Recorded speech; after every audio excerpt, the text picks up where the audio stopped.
My name is Sarah, and 3 weeks ago I discovered my landlord's daughter had been secretly using my apartment as her personal Airbnb business while I was at work. For 6 months, Emma had been giving strangers access to my bedroom, my belongings, and my most private space. The hidden camera footage I captured not only went viral but also led to criminal charges.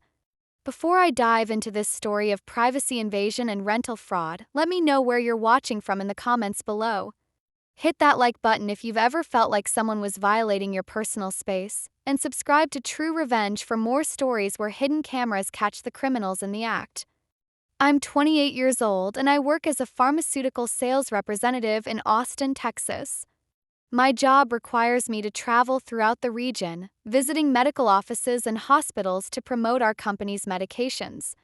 I'm typically on the road 3 days a week, leaving my apartment early in the morning and returning late in the evening, with some overnight trips that keep me away from home for 24 to 48 hours at a time.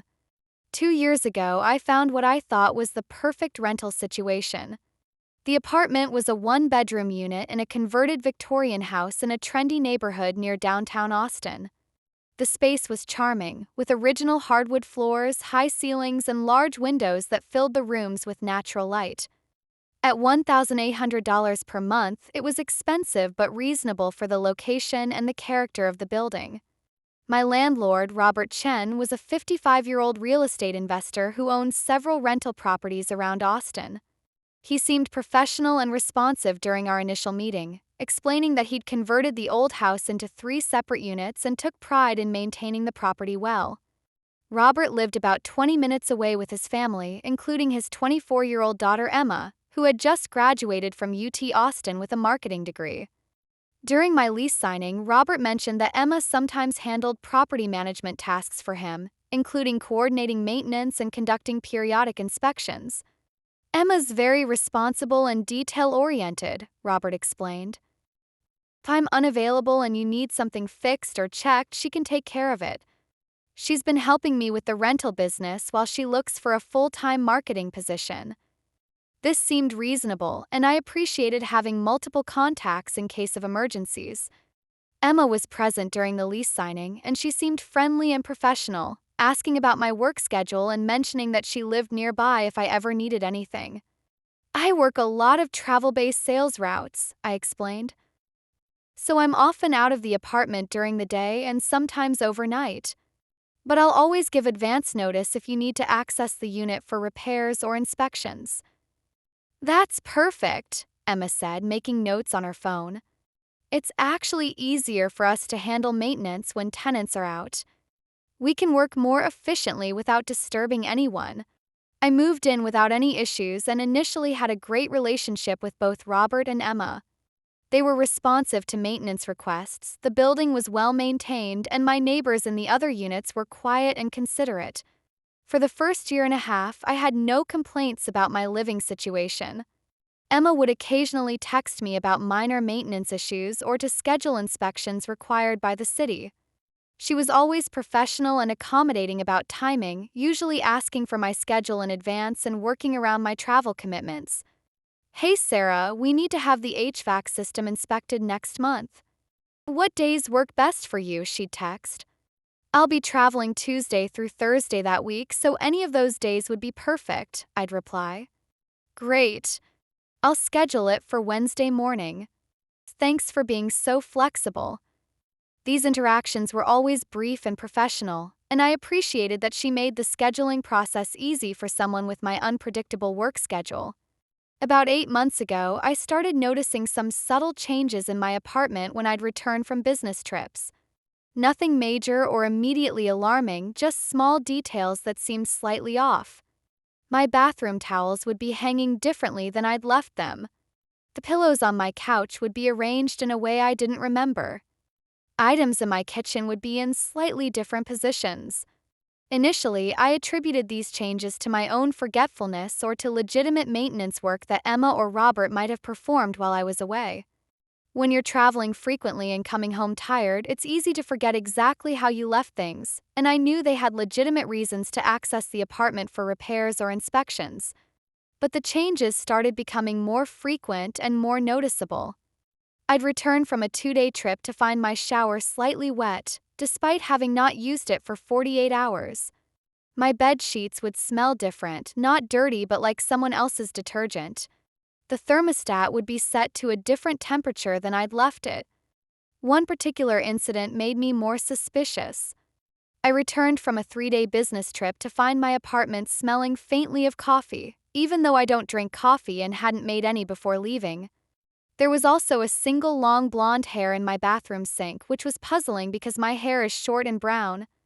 When I mentioned these observations to Emma during a text conversation about scheduling an inspection, she had ready explanations for everything. "Oh, the coffee smell is probably from the unit downstairs," she replied. The ventilation in these old houses can carry odors between apartments sometimes. "And the maintenance guy we hired to check your bathroom faucet has long hair, sorry if he left any traces behind." Her explanation seemed plausible, and I didn't want to be the paranoid tenant who complained about every small detail. But I started paying closer attention to how I left things and taking mental notes about the condition of my apartment when I departed for business trips. The most disturbing incident occurred about 6 months ago. I returned from an overnight trip to find a used coffee mug in my sink, a mug I'd never seen before and definitely hadn't used. When I examined it more closely, it had lipstick residue on the rim in a shade I didn't own. This was impossible to explain away as maintenance work or my own forgetfulness. Someone had been in my apartment, drinking coffee from their own mug, and had either forgotten to take it with them or hadn't bothered to wash it properly. I called Emma immediately. "Hey, I just got home and there's a coffee mug in my sink that isn't mine," I said, trying to keep my voice calm. "Did the maintenance team leave it behind?" "Oh wow, that's weird," Emma replied, sounding genuinely surprised. "Let me check with the guys who were working on the plumbing yesterday. They must have brought their own coffee and forgotten to clean up properly." "I'm so sorry, that's totally unacceptable." "It has lipstick on it," I said. "So it was definitely used by a woman. That's really strange. Maybe one of the maintenance guys has a female assistant or something. I'll definitely look into it and make sure it doesn't happen again." Emma's explanation didn't satisfy me, but I didn't have any concrete evidence of wrongdoing, and I didn't want to damage my relationship with my landlord over what might have been an innocent mistake. However, I decided to start documenting the condition of my apartment more carefully. Before leaving for business trips, I began taking photos of key areas: my bedroom, bathroom, kitchen, and living room. I wanted to have visual evidence of exactly how I'd left things so I could compare the photos to what I found when I returned. The differences revealed by these photos were impossible to deny. Furniture would be moved slightly. Personal items would be relocated. My bed would be made differently than I'd left it. Most disturbing of all, items from my medicine cabinet and dresser drawers appeared to have been handled and replaced in different positions. Someone was definitely accessing my apartment while I was away, and they weren't just performing maintenance work. They were using my space, handling my belongings, and clearly spending significant time in my home. I considered confronting Emma and Robert directly, but I realized I needed more concrete evidence before making serious accusations. If they were allowing unauthorized access to my apartment, that was a major violation of my lease and potentially criminal behavior. But if I was wrong, I'd damage my relationship with my landlord and potentially face eviction. That's when I decided to install a hidden camera system. I researched discrete security cameras that could record while I was away and settled on a system of small wireless cameras that could be hidden in everyday objects. I purchased a camera disguised as a phone charger for my bedroom, another hidden in a picture frame for my living room, and a third concealed in a bathroom air freshener. Cameras were motion activated and would record to cloud storage whenever someone entered my apartment. I could access the footage remotely through an app on my phone, which meant I could monitor my apartment in real time even while traveling for work. I installed the cameras on a Sunday evening and left for a 2-day business trip the following morning. I'd informed Emma that I'd be away Monday and Tuesday, supposedly so she could coordinate any necessary maintenance work. At 10:30 a.m. on Monday, while I was in a client meeting 150 miles away, I received a motion alert on my phone. Someone had entered my apartment. I excused myself from the meeting and checked the live camera feed. What I saw made my heart race with anger and disbelief. A young woman I didn't recognize was in my living room, pulling sheets and pillows from a large bag and arranging them on my couch. She was clearly preparing my apartment for someone else's use, moving around my space like she owned it. Over the next hour, I watched through the camera as this stranger rearranged my furniture, set up what appeared to be welcome materials on my coffee table, and even went through my kitchen to check what food and drinks were available for her guests. Noon, the motion sensors activated again. This time, I watched a couple in their 30s enter my apartment with luggage, guided by the same young woman who'd been preparing the space. She was giving them a tour of my home, showing them how to use my appliances and explaining the neighborhood amenities. The realization hit me like a physical blow. Someone was running an Airbnb operation out of my apartment. I watched in horrified fascination as these strangers settled into my space. They unpacked their clothes in my bedroom dresser, hung their toiletries in my bathroom, and made themselves completely at home in my most private space. The woman opened my refrigerator and helped herself to my food. The man used my computer desk as his workspace. But the most violating moment came when I watched them get into my bed, under my sheets, in the space where I slept every night. I immediately called Emma, my hands shaking with rage. Emma, I need you to explain why there are strangers in my apartment right now. There was a long pause. What do you mean? I'm not sure I understand. I have cameras in my apartment, Emma. I'm watching two people who I've never met using my bedroom and my bathroom. I want them out immediately. Another pause, longer this time. Sarah, I think there might be some confusion. Let me look into this and call you back. There's no confusion, Emma.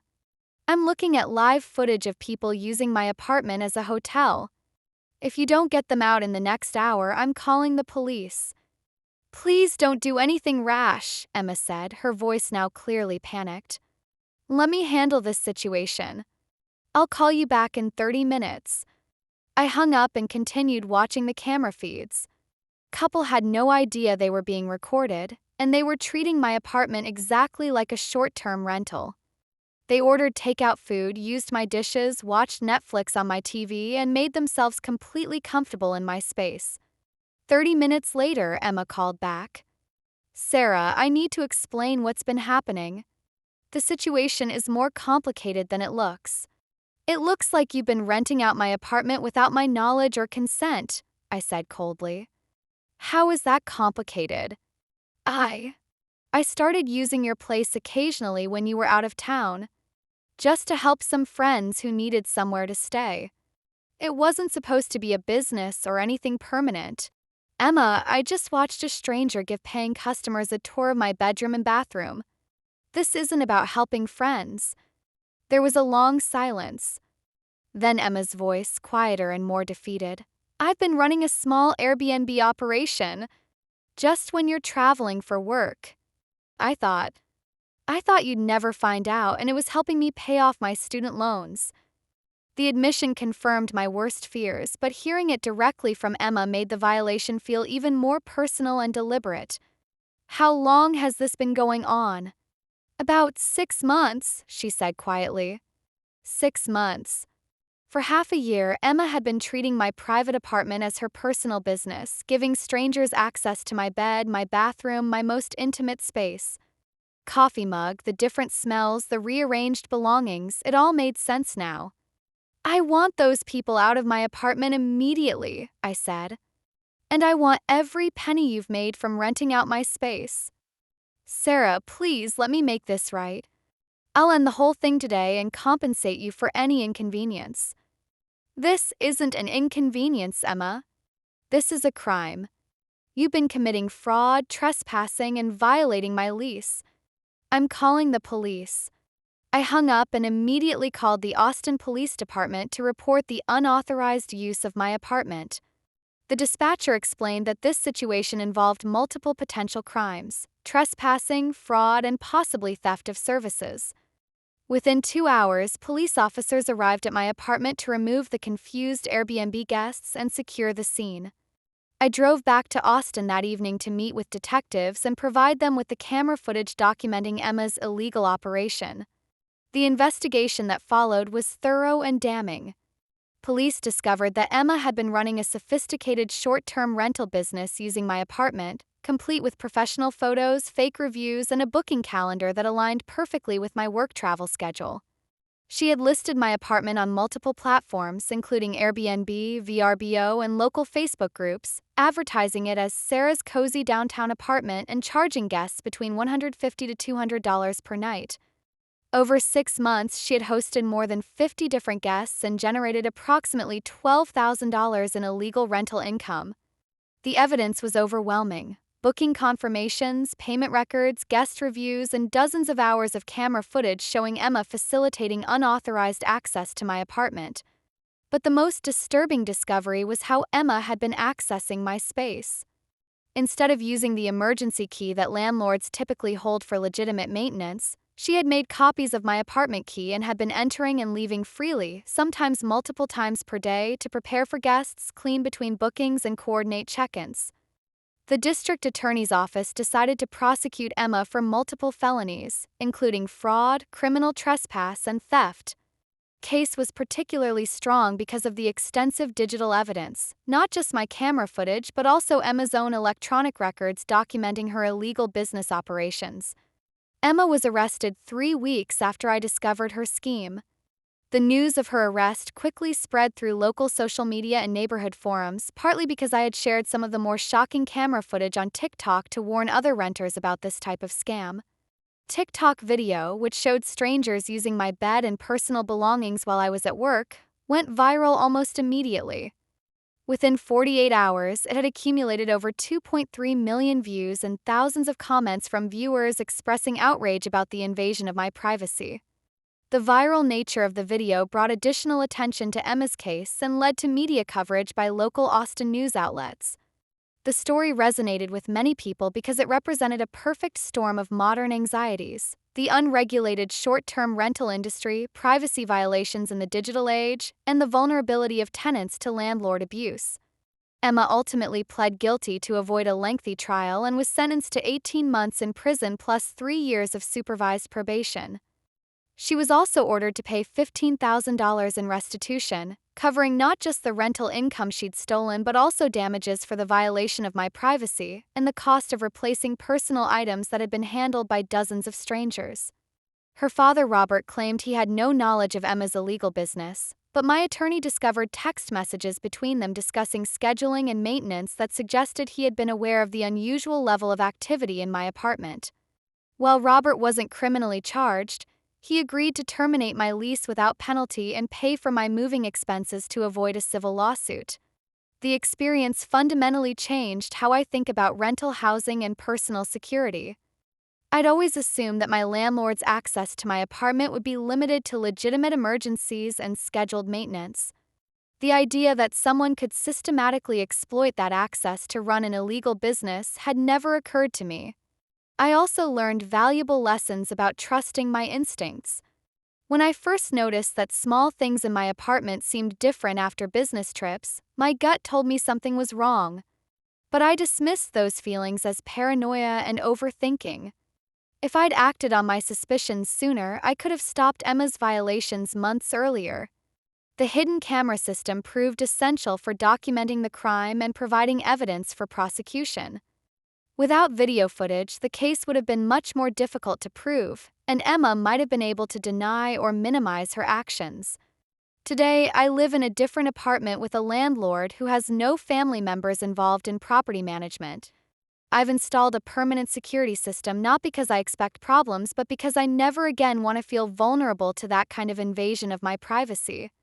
I also use additional security measures when traveling for work. I inform my new landlord of my exact travel dates, I leave lights and music on timers to suggest occupancy, and I've asked neighbors to alert me if they notice any unusual activity around my unit. The viral TikTok video led to dozens of messages from other renters who had experienced similar violations or suspected their landlords of unauthorized access. Many of them had dismissed their concerns as paranoia, just as I had initially. The attention brought by my case encouraged several of them to investigate their own situations, and at least 3 additional cases of landlord abuse were discovered and prosecuted. Emma's criminal conviction made it virtually impossible for her to find employment in marketing or any field requiring background checks. Her attempt to use my apartment as her personal ATM machine destroyed her career prospects far more completely than her student loan debt had ever threatened to. The most satisfying outcome wasn't the criminal conviction or the restitution payment, but the knowledge that Emma's exploitation of my privacy had been exposed and stopped. The viral video ensured that her crime became part of the public record, serving as a warning to other potential victims and a deterrent to landlords who might consider similar schemes. I occasionally receive messages from the TikTok video, with viewers sharing their own stories of landlord violations or asking for advice about suspicious activity in their rental units. The response reinforced my belief that privacy violations like this are more common than most people realize, and that many renters dismiss concerning signs because they don't want to seem paranoid or damage their housing situation. The experience taught me that personal security and privacy rights are not paranoid concerns but fundamental necessities. When someone violates your most private space for financial gain, fighting back isn't just about recovering losses. It's about protecting the basic human right to feel safe and secure in your own home. The digital evidence that convicted Emma also demonstrated the power of modern technology to both enable and prevent crime. While she used digital platforms to facilitate her illegal business, my cameras provided the proof needed to stop her and achieve justice. What would you have done in my situation? Have you ever suspected that someone was accessing your home without permission? Share your thoughts in the comments below. If this story resonated with you, please like and subscribe for more content about protecting your privacy and standing up to people who exploit your trust. Thank you for listening to my story, and remember that your home should be your sanctuary. When someone violates that sanctuary for their personal profit, documenting the evidence and pursuing justice isn't just about revenge, it's about protecting your fundamental right to privacy and security in your most personal space.